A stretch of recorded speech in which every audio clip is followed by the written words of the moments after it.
بسم اللہ الرحمن الرحیم۔ السلام علیکم دوستو، کیسے ہیں آپ سب؟ امید کرتا ہوں کہ آپ سب خیر و خیریت سے ہوں گے۔ تو دوستو، آج آپ کے سامنے جو میں واقعہ بیان کرنے لگا ہوں وہ ہے ایک بلی کی پیدائش کا واقعہ۔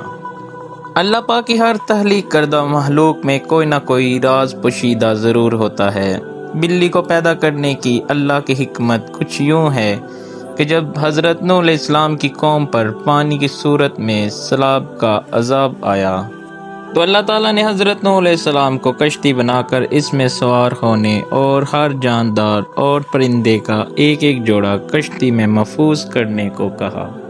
تو حضرت نوح علیہ السلام نے اللہ کے حکم کی تعمیل کی اور ہر ایک پرندے اور جانور کا جوڑا ساتھ لے لیا۔ کشتی پانی میں تھی اور اس دوران کشتی میں چوہے پیدا ہو گئے۔ انہوں نے کشتی میں موجود تمام اناج اور غلہ خراب کرنا شروع کر دیا۔ اس کے ساتھ ساتھ کشتی کو کاٹنا شروع کر دیا، جس کی وجہ سے کشتی میں پانی داخل ہونے کا خدشہ پیدا ہو گیا۔ تب حضرت نوح علیہ السلام نے اللہ تعالیٰ سے دعا کی، اے پروردگار، مجھے ان چوہوں سے نجات دلا۔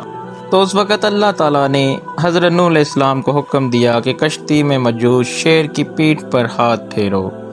جب حضرت نوح علیہ السلام نے شیر کی پیٹھ پر ہاتھ پھیرا تو شیر کو زوردار چھینک آئی اور اس کی ناک کے دونوں نتھوں سے بلیوں کا ایک جوڑا نر اور مادہ کشتی میں پیدا ہو گئے، جنہوں نے کشتی میں موجود تمام چوہوں کا صفایا کر دیا۔ تو دوستو، کیسا لگا آپ کو یہ حضرت نوح علیہ السلام اور اللہ کی حکمت کا پیارا واقعہ؟